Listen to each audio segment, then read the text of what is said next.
স্বরাষ্ট্রমন্ত্রী মহোদয়, আপনি বললেন যদি বাংলাদেশের কোন লোক এখানে ঝাড়খণ্ডে থাকে তাকে দিয়ে আমরা চুরিয়ে রাখব।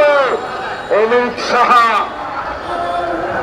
আপনি যেই দেশের স্বরাষ্ট্রমন্ত্রী, সেই দেশে বাংলাদেশ নিয়ে যদি কোন কটূক্তি করেন, আন্তর্জাতিক আদালতে আপনার বিরুদ্ধে বিচার হয়েছে। বাংলাদেশের স্বাধীনতা অর্জনে আমরা যারা হাত প্যান্ট খালি পায়ে যুদ্ধ করেছি, আপনি আশ্রয় দিয়েছেন, স্বীকার করি।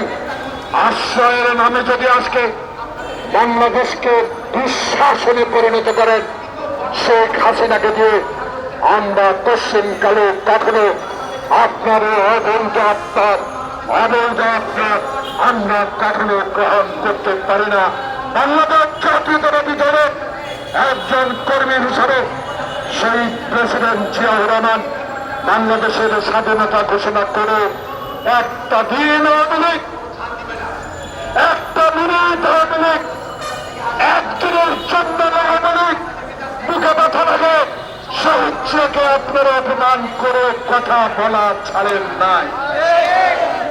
বাংলাদেশের সংবিধানকে লঙ্ঘন করে ক্ষমতায় বসে আমার মায়ের বুক খালি করেছে সেই শেখ হাসিনাকে আমরা আশা করেছিলাম আপনারা অবিলম্বে হস্তান্তর করবেন, কিন্তু সেই বিশ্বাস আপনারা এখনো অর্জন করতে পারেন নাই।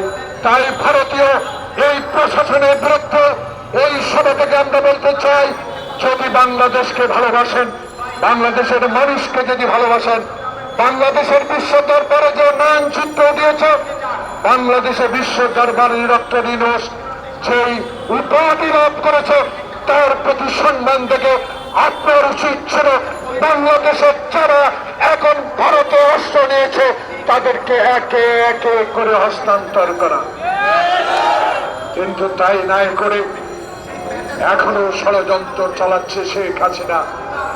কিসের ইঙ্গিত, কিসের অবস্থান এখন শেখ হাসিনা? শেখ হাসিনা আপনি মনে করেছেন বাংলাদেশে আবার আপনি ফিরে আসবেন, বাংলাদেশে আপনি আবার রাজনীতি করবেন। যদি সত্যি হতো তাহলে আপনি পদত্যাগ করার পর বাংলাদেশে নিজের পায়ে হেঁটে জেলখানায় চলে যেতেন। আপনার ভাষায়, আপনার কথায় যদি আপনার লক্ষ্য কর্মী থেকে থাকে, আপনি যদি বাংলাদেশের উন্নয়নের কথা বলে যে আস্ফালন আপনি করেছিলেন, সেটা যদি আপনাদের মধ্যে থাকতো তাহলে আপনি পালিয়ে যেতেন না। কারণ পালিয়ে যাওয়ার একটি উদাহরণ দিয়ে আজকে একটি পত্রিকায় দেখলাম, প্রিয় সাংবাদিক বন্ধুগণ, 18 দিনে 30 কোটি টাকা, মেট্রো রেলে 6 মাসে 20 কোটি টাকা। এই কি আপনার উন্নয়ন? এটা উন্নয়ন নয়, এটা আপনার ডাকাতি, আপনার চুরি। আপনার চোরেরা এখন কোথায়? হিন্দুস্তানে। তত্ত্বাবধায়ক সরকার, আপনাকে আমরা সমর্থন করি। বিশ্বের দরবারে আপনি একজন সুপরিচিত ব্যক্তিত্ব, বাংলাদেশের উজ্জ্বল নক্ষত্র। আপনাকে মনে করিয়ে দিতে চাই, আপনাকে 14 তলা পর্যন্ত লিফট বন্ধ করে পায়ে হেঁটে আপনাকে কোর্টে হাজিরা দিতে হয়েছে এই শেখ হাসিনার কারণে। কিন্তু আপনি সজ্জন ব্যক্তি, আপনাকে পারা বাংলাদেশের মানুষ আপনাকে নিয়ে অহংকার করে, কিন্তু একটি কথা থেকে যায়, মাননীয় প্রধান উপদেষ্টা, আজকে আপনি বিশ্ব দরবারে কথা বলতে যাবেন, আমরা দুপুরে এই জোহর নামাজের জন্য সময় আপনার জন্য দোয়া করব। হে আল্লাহ পাক, ডক্টর ইউনূসকে তুমি তৌফিক দান করো, সেজন্য বাংলাদেশের 16 বছরের শেখ হাসিনার এই দুর্নীতি নিয়ে আজকে কথা বলতে পারে, আল্লাহর কাছে সেই দোয়া আমরা করব। কিন্তু কথা থেকে যায়, এখনো শেখ হাসিনার আবর্জনারা বাংলাদেশের প্রত্যেকের অঙ্গে অঙ্গে ঢুকে আছে। বাংলাদেশের সকল থানায় আপনাকে একটা কথা বলতে চাই, প্রিয় সাংবাদিক বন্ধুগণ, বাংলাদেশে যারা ওসি নিয়োগ দিয়েছিল আওয়ামী লীগ, ছাত্রলীগের ক্যাডার চাকরি লাগে নাই। মুক্তিযোদ্ধার নামে 26,000 ভুয়া মুক্তিযোদ্ধা অ্যাপয়েন্টমেন্ট দিয়ে বাংলাদেশের বড় বড় পোস্টে তাদেরকে রেখে দিয়েছিল। যারা বদলি হয়েছেন তারা কি করেছেন জানেন? প্রিয় কর্মীরা মনে রাখেন, মিরসরাইয়ে মালান আলমগীর এলাকা গিয়ে বলেন, সেই থানায় এখনো আওয়ামী লীগের ওসি আছে। সে ওসি শেখ হাসিনার নির্দেশে বাংলাদেশের 16 বছরে আন্দোলনরত সকল পর্যায়ের যুবদল, ছাত্রদল, স্বেচ্ছাসেবক দল এবং বিএনপির নেতা কর্মীদেরকে সন্ত্রাসী অস্ত্রধারী হিসেবে লিস্ট তৈরি করে গেছেন। সেই লিস্ট এখন যারা আওয়ামী লীগপন্থী তারা আজকে সশস্ত্র বাহিনীর কাছে দিয়ে দিচ্ছেন। কিন্তু আবু সাইদ খোকন মুক্ত রক্তের পরে যেই দ্বিতীয় স্বাধীনতা আমরা পেয়েছিলাম, সেই স্বাধীনতার পর বাংলাদেশের 16 বছর যে ছাত্রলীগ যুবলীগ আমাদেরকে একদিনের জন্য উপজেলা উঠতে দেয় নাই, তাদের লিস্ট অস্ত্রসজ্জা দিয়েছে। সেই লিস্টগুলো ওই ওসি আগুনে তুলে দিয়ে চলে গেছে। আমার দলের নেতা তারেক রহমান বলেছে, এই সরকারকে, অন্তর্বর্তীকালীন সরকারকে আমাদেরকে সহযোগিতা করে নির্বাচন পর্যন্ত টিকিয়ে রাখতে হবে। সেই নির্বাচনের মধ্যে দিয়ে 1991 সালে তখন খালেদা জিয়া প্রধানমন্ত্রী হয়েছিলেন। শাহাবুদ্দিন সাহেব ইন্তেকাল করেছে, আল্লাহ পাক তাকে বেশ নসিব করুন। 1991 সালে আমি এমপি হয়েছিলাম। আমার প্রার্থী ছিলেন অনেক একজন যোগ্য ব্যক্তি। সেদিন রশি টানিয়ে একজন আনসারকে দিয়ে, একজন পুলিশের সিপাহীকে দিয়ে 1991 সালে নির্বাচন হয়েছে। সেই নির্বাচনে যখন বেগম জিয়া প্রধানমন্ত্রী হয়েছিলেন, আজকের ডাকাত শেখ হাসিনা সেদিন পার্লামেন্টে বলেছিলেন, খালেদা জিয়া বিএনপি একদিনের জন্য হলেও তোমাকে সুখের সংসার করতে, অর্থাৎ সুখের রাষ্ট্র পরিচালনা করতে দেব না। এসব কথা আমাদের মনে আছে। 1996 সালে 116 জন এমপি আমরা বিরোধিতা করেছিলাম।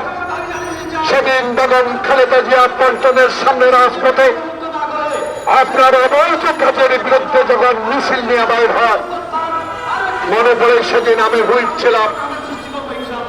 সেদিন কি অপমান যুবলীগ করেছিল আপনাদের মনে পড়ে? সাংবাদিক বন্ধুগণ, আপনারা যখন বেগম জিয়ার সে আক্রমণের ফটো উঠাতে গেলেন, সে নির্বাচনে কারণ বাজারে আমার নেত্রীকে আক্রমণ কারা করেছে সেটাও আমাদের মনে পড়ে।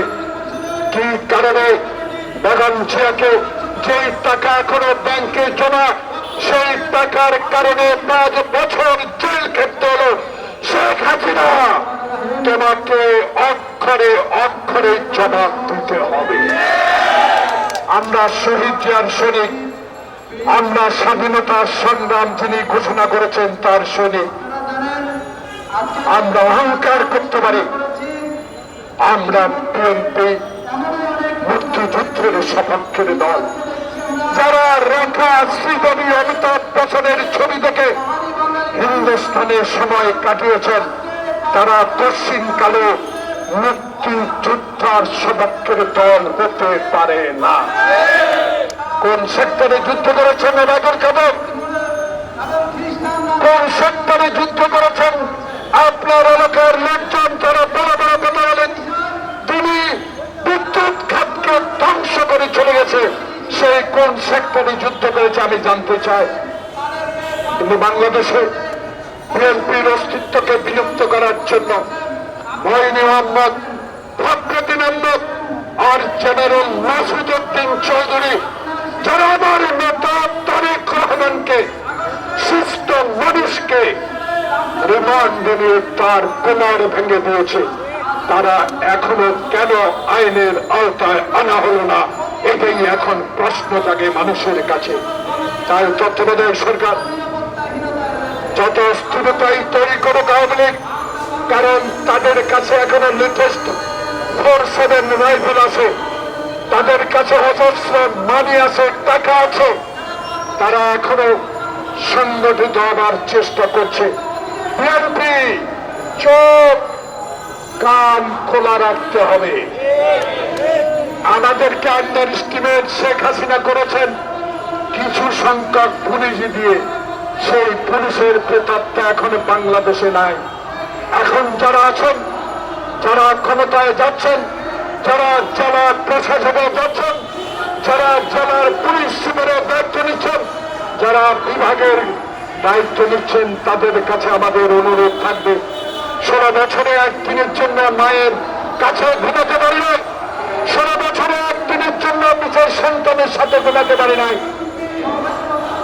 তাদের প্রতি অন্যায় করলে আইনের আওতায়, অন্যায় না করলে তাদেরকে যেন হয়রানি না করা হয়, এই অনুরোধটুকু আপনাদের কাছে রাখতে চাই। এলো খবরের কাগজ, নিখাদ, নির্ভীক, নিরপেক্ষ।